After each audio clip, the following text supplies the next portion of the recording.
Hi there, I am Melissa Morris. I am the founder of Agency Authority. We are a firm that helps multi six figure agencies start scaling again by maximizing their team, increasing productivity, so ultimately they can start increasing their profits. I have with me today Stephan Spencer. He is the founder of Marketing Speak. He's got a couple of podcasts. He is definitely knows his way around marketing. Interviewed some pretty big names in the marketing space: Seth Godin, Jay Abram. So, Stephan, do you want to take a minute to say a little bit more about your background and your company? Sure. Well, yeah, thanks for having me. I'm excited to be here. I've been doing SEO since before Google, if you can believe it, since the mid 90s. Yeah, InfoSeek and Lycos and AltaVista and all that. I'm most known for the book, The Art of SEO, which I co-authored. First edition came out in 2009. Most recent edition came out a little over 2 years ago. It's this book here, The Art of SEO, Awesome. 770 pages, and used as a textbook in many universities to teach SEO. So I also do AEO, or sometimes known as GEO. I think AEO is going to win over GEO. Um, Answer engine optimization. So this Yeah. is a very fast changing world. It's exciting. It's an exciting time to be alive, to be in business, and yeah, I love technology. I love tinkering and figuring stuff out. So created a pay for performance SEO platform back in like 20 years ago, and that was a big reason for the first exit that I had in 2010 when I sold to another bigger agency, which then got sold to a multi-billion dollar agency a few years after that. So yeah, Yeah, that's me. amazing. Well, I'm really happy to have you here today. And I think you're just going to have a lot of really great insights. So, I've worked in ad agencies years ago. The space I work in today, we work with a lot of agencies, particularly in that digital marketing space, among others. And even if the agencies and business owners I'm working with or having conversations with, even if they don't own or run a marketing agency, they're still very curious, right? Because as you said, we are definitely in another period of time where things are changing very, very quickly. And it can feel hard to get your feet under you and know, where should I be spending my money? Where should I be spending my time? And we've titled this like the trends to look out for, because I think it's important to discern what is a trend in terms of a fleeting way and it will come and go, and what do we really need to be paying attention to, and what is here to stay. And I think we can both agree, AI 2 degrees are here to stay. But I am curious to see, like, of trends we're seeing right now, what is coming up for you as a couple of big ones that we all really need to be leaning in and paying attention to?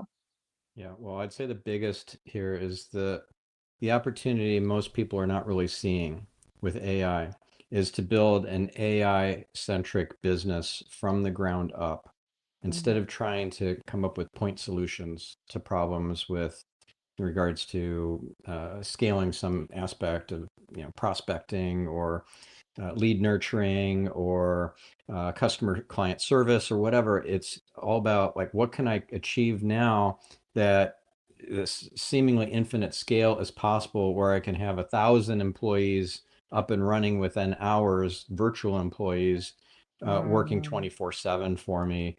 Every aspect of this business, what kind of business could I create that would never have been before possible? Eric Schmidt explained this, the former CEO of Google, explained that this is a monumental opportunity. This Mhm. is a unique moment in time that's never been available to us before, where we could create a one person business that scales like crazy, but you have to start from first principles instead of trying to wedge in some AI solution into a particular problem that you have in your agency. You might end up creating something completely different if you start with a blank slate. Yeah, that's a really interesting perspective, this idea of starting from scratch, so to speak. So, what if I am an individual, though? I've, had a business for 5, 10, maybe even 15 or 20 years, and um, the idea of starting from scratch or starting all over or trying to make some really big shifts, particularly at that stage of the game where either I'm really feeling like I'm started gaining a lot of traction, right? Like I'm coming up on that million, I'm getting past it. I'm like, I've got the foundations in place, I'm getting my feet under me. Or even someone who's on the other end of that, who's like, I've been at this 15, 20 years, I'm getting ready to sell this thing, right? Like, I think those two in particular could feel stressful. Like, what is your advice to them on Yeah. this idea of starting from scratch? Well, think of it as a skunkworks project then. If it stresses you out to start from a blank sheet and envision something possible only in today's era, just think of like what would you do in terms of an R&D project if you had a client who said, I want you to make me, a mega millionaire in 90 days. Tell me what I can do, like figure it out for me and I'll give you a percentage of it. Okay, let's see what we can come up with. But you got to be willing to sit with yourself and just kind of tune in to the infinite intelligence and not just be sitting doing the day-to-day stuff. Because in Mm-hmm. beta brainwave state, which is what we're doing most of the day, that's not where your flow state comes from. That's not Mm, where your genius ideas come from.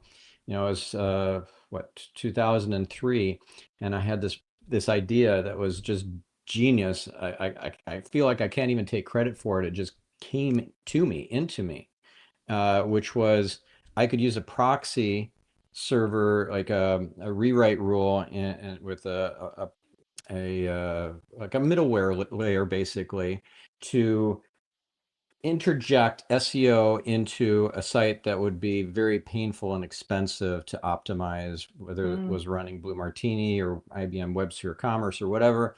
Very expensive, very time intensive project to try and optimize it.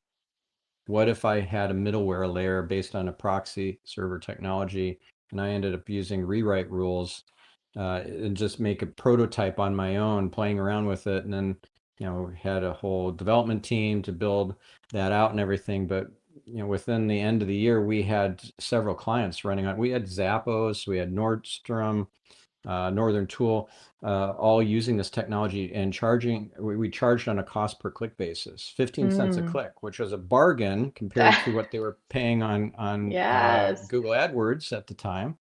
So they're like, oh yeah, we'll buy as much traffic as we can from you, because otherwise it's a multi-year $1 million project to try and overhaul Blue Martini and fix all the SEO issues.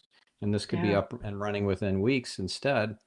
So that was a flash of genius that came in. If you don't Mm. sit with yourself, you're not willing to, just get quiet. That's not going to come to you. You're not going to be banging away at the keyboard all day long and then it just pops in. You got to make space for it. Yeah, I think that's really great advice. And I think that's a really valid point as well. Is if we are, like you said, just banging away at the keyboard or not giving our self space to actually think and reflect on how could this really look? What problems are we aiming to solve? How could we think about this problem a little bit differently? Opening yourself up and exploring what those thoughts and questions start to bring to you. Well, then we can take some of that and do some of this R&D, this research and development phase that you're talking about, right? And start to baby step ourselves in a direction and start moving in the right way, or maybe even get a really massive lightning bolt moment where, in your instance, it's a game changer and it can start to happen very quickly with some simple shifts.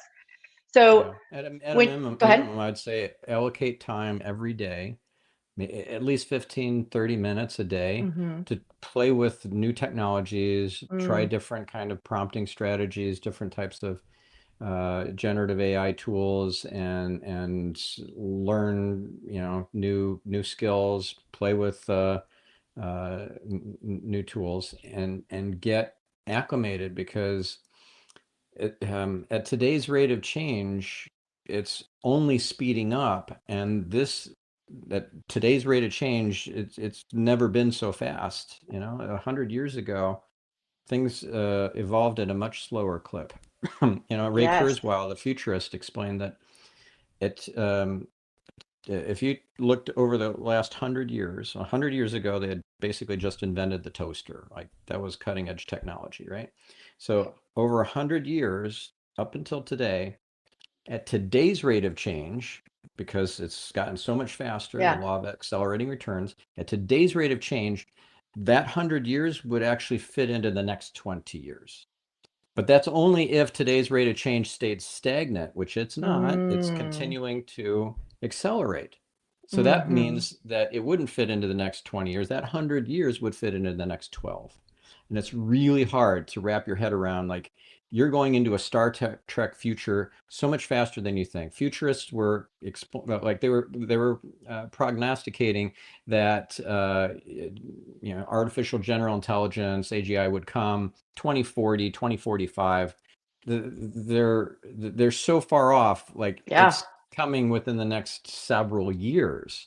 Mm. It's crazy It to like is wrap your crazy. head around that. So you need to be more adaptable. Hmm.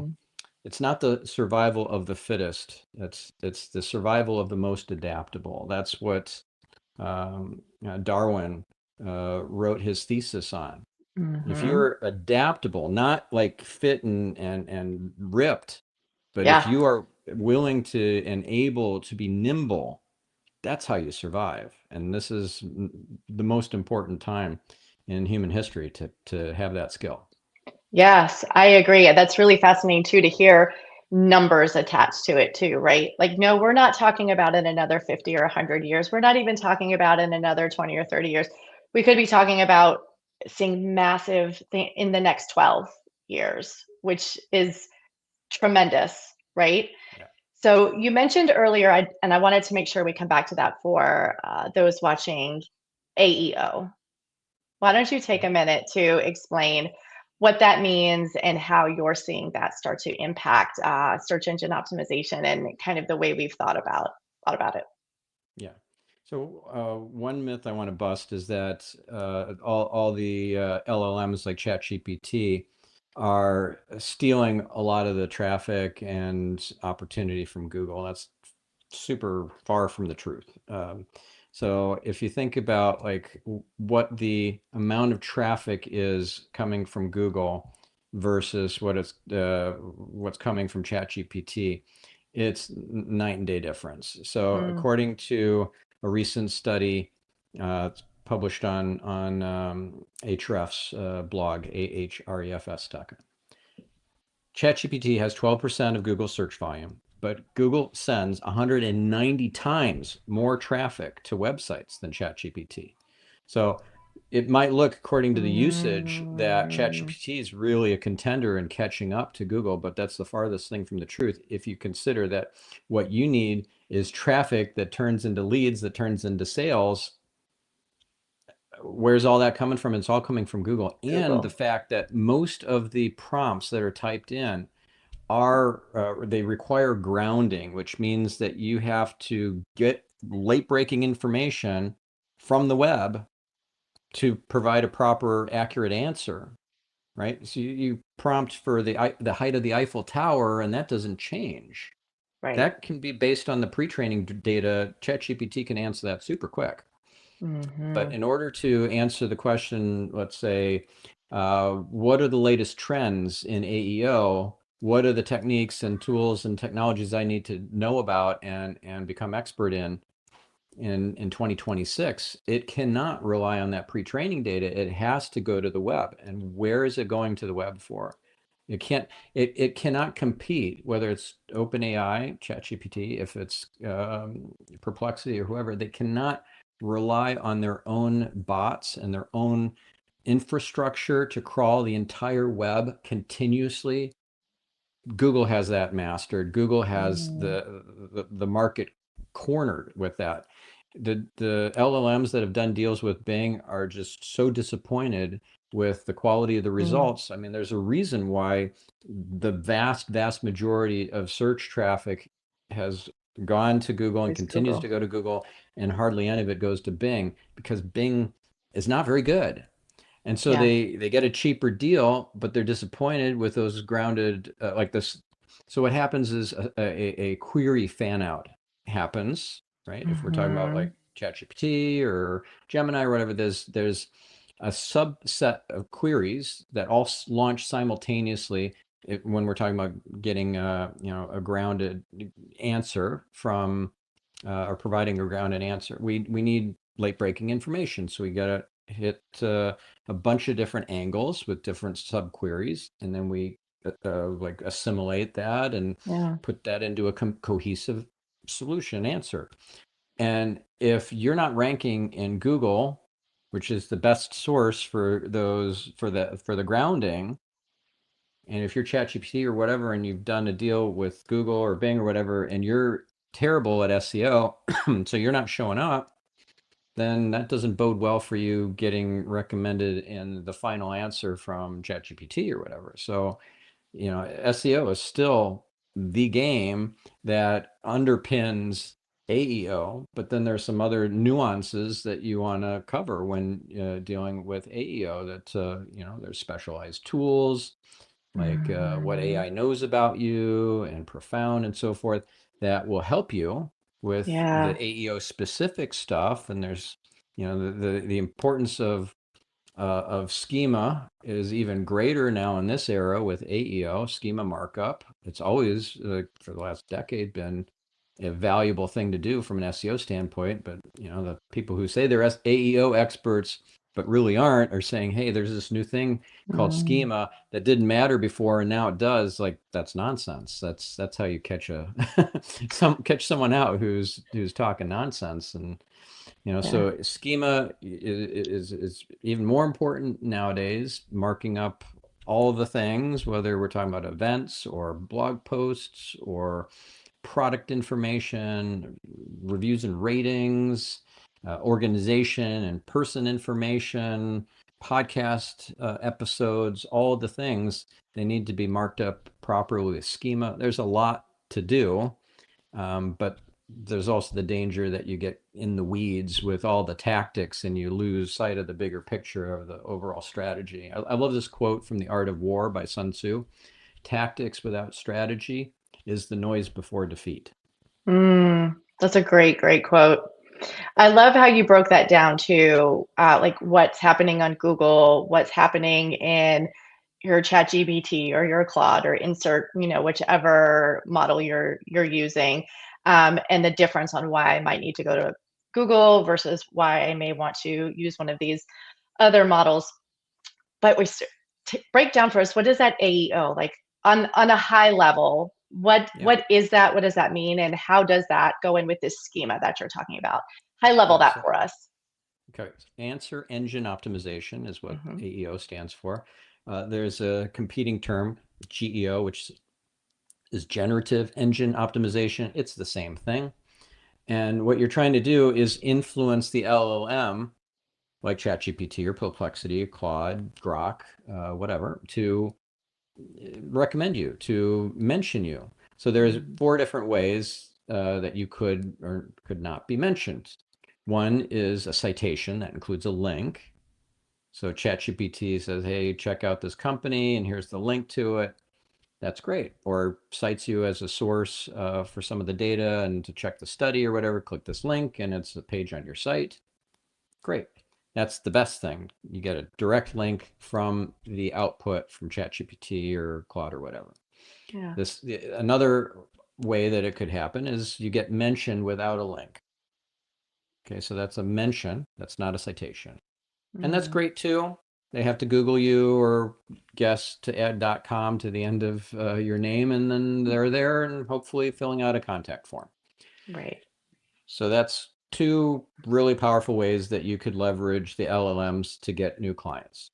Mm. Another possibility, which is a real unfortunate one, but it happens a lot, is you get paraphrased and paraphrased out of the conversation. So they steal your content and they don't properly cite you or mention you, but hey, that was my content. They just Mm. lifted it and stole it, maybe regurgitated it in a slightly different way.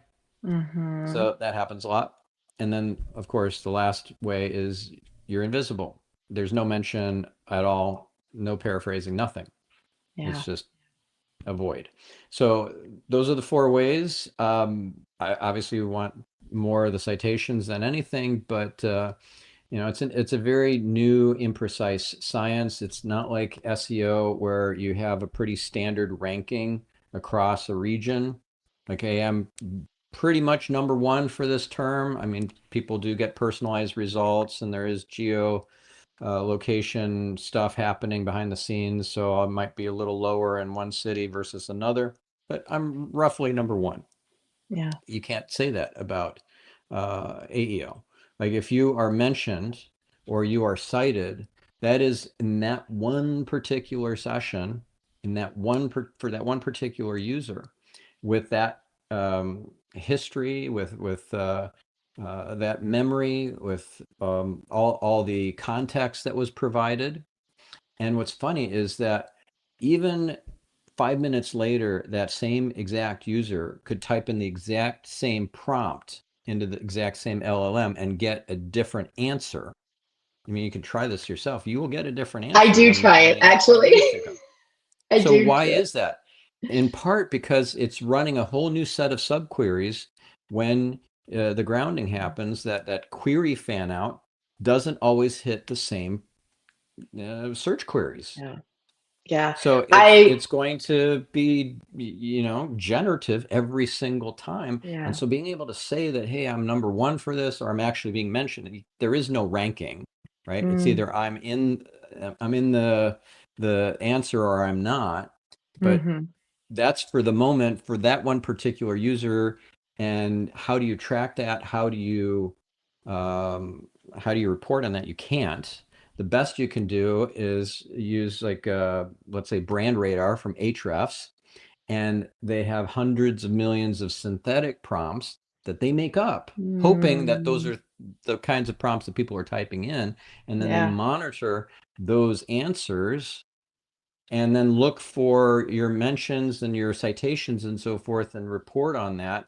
But those are synthetic prompts, not human typed in, synthetic, Mm-hmm. and that was the answer at the moment for that one bot, that Mm-hmm. Ahrefs bot getting the answer at that moment in time with that memory and that context and everything. So this is it's a wild west.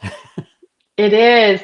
And it's funny you mentioned that because I have done that. If it was a question that was important or I'd been in a thread and I'd really been moving through, asking lots of questions, refine, and I start to get down, I will open up like a brand new chat, something it's not referencing, and ask again and see how far apart are we from where we landed in this other thread in conversation to the new insights and advice you're giving me, where there overlap, and I use that to continue to work and refine the You know what's decision or what funny I'm is working that on. sometimes you'll actually get a better answer with no memory, Yes. right? Yes. Open up a new chat with essentially like incognito mode, Right. right? And ask it again, and you might get a higher quality answer, which is Mm. strange. It is strange.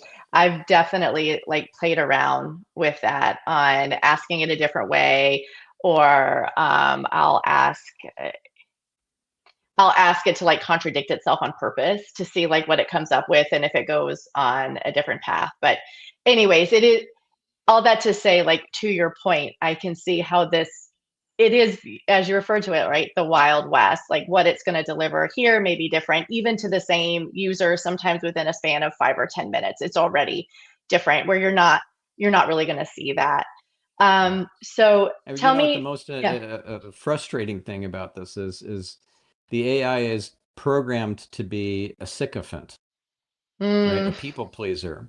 So if you tell it, I need this information for a colleague, I need you to reverse engineer this framework or whatever for a colleague, it will give you a more straight, non-biased answer than Yeah. if you said, this is my plan or this is my framework, I want you to critique Yeah. it. And don't hold back. Give it to me straight. Even then, it's going to lie to you because it doesn't want to tick you off. But if it's a I know. colleague, like, hey, I can rip it to shreds. So just try that little nuance that works so much better. Yeah, that's a really good tip too, because like I said, sometimes I've said something like, tell me what's wrong with this, but using it under that guise of it's not for me, so it's okay. Let's rip apart my colleague and see what you've got to say there. I'm gonna have to try that tip as well. So given what you know, given your experience in SEO and kind of moving through all of that with Google, with being in Yahoo, right? Like all the iterations and ways this has looked and felt over the last years and decades at this point. Um, what do you see as a future? Do you have a prediction of what will happen with AEO? Do you see that becoming something that becomes more tracked and managed in a way, or do you think that's still not realistic? Um, I think it will be more scientific. Let's put it that way. But we also have, the Wayne Gretzky quote that he would skate to where the puck is going. And Mm, everyone else would skate to where the puck was, but he'd skate to where the puck is going. And he was really good at figuring out where the puck was going to go. yeah. We need to be as good at Mm, figuring out where the puck in terms of this, not just AEO, but this whole web and online marketing, digital marketing thing is going. See, my prediction is what's going to happen very soon, whether it's 2 years, 3, 4 years away. We're not talking a decade. We're talking about a very short time window. Websites will no longer be a thing. There was a interesting. time before the web that there was a text only tool called Gopher, and it Mm, was all the rage, and people at universities would love getting onto Gopher, and each university would have Gopher servers and everything. It was all text. mhm, Of course, irrelevant once there's a visual, World Wide Web interface. mm, So when you have a personal agent that is negotiating on your behalf, that has a mm. budget, that has all your personal information that you're willing to share, much more than you would share with the cloud, right? You're sharing it Yeah, with your personal agent. Here's your spending power. Here's my medical information. Here's my financial information, etc. Guard these details very carefully and act as my agent and plan my vacation, buy my tickets, mm, do all the things, yes, like, right? Make my dinner, yes, etc. You know, all this is going to happen very quickly. And mm, why would an agent operating on behalf of you as a human want to click around, scroll, zoom in, swipe? That's ridiculous. That's so yeah, inefficient. What's this yeah, website thing? Like, this feels like Gopher, right? So they're going to mm, communicate agent to agent and use agent protocols. And that's going to happen super fast. So what happens to the web and all the beautiful imagery and conversion optimization and SEO that yeah. we've done?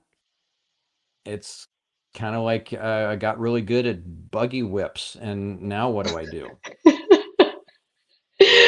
Oh, that is really a really interesting and very insightful prediction. And I think that's bringing us circle to the beginning of our conversation where you said, sit and think about what's possible. Don't try and hold yourself in the confines that we've all been restricted to up until this point, because those walls are coming down and there's opportunity to really think about things in just a completely different way. Um, Yeah. thank you so It's much, exciting, Stephen. exciting time to be alive. It is. It is. I think this has just been such a fascinating conversation. I just really appreciate your time joining me and sharing all of this. Do you have any final thoughts you'd want to share with everybody? Yeah, so anyone who's interested in learning more about not just AEO, but AI and how to prompt better and so forth, I've had a lot of great episodes on my podcast, Marketing Speak, lately about that. So check out marketingspeak.com, or go check my channel out on YouTube. Also, if you just start, oh, yeah, that's another thing too. I have some courses on my site that I used to charge thousands of dollars for. Like, Mm, people do not consume courses anymore. So just if interesting. you have courses, make them free. So that's what I did. I took, $2,500 courses. One was 49.95. I made them all free. So you can get those Wow. at stephanspencer.com. Yeah. Okay, well, go find those at stephanspencer.com for sure. Okay, great. Well, thank you so much. And we'll look forward to connecting again soon. Thanks, Melissa.